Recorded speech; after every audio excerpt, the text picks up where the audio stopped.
I don't think people understand just how simple unlocking the bootloader on a Redmi Note 13 can be. Let me show you.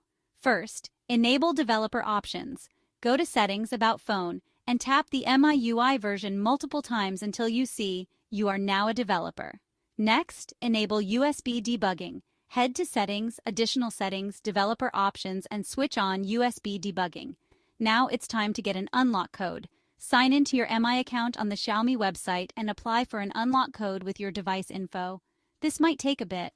Once you have the code, connect your phone to your computer with a USB cable. Open a command prompt or terminal window and type Fastboot Devices to check if your device is recognized. If it is, type Fastboot Flashing Unlock.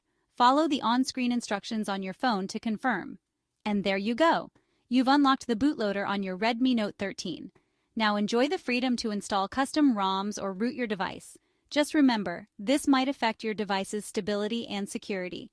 Thanks for watching, and happy customizing.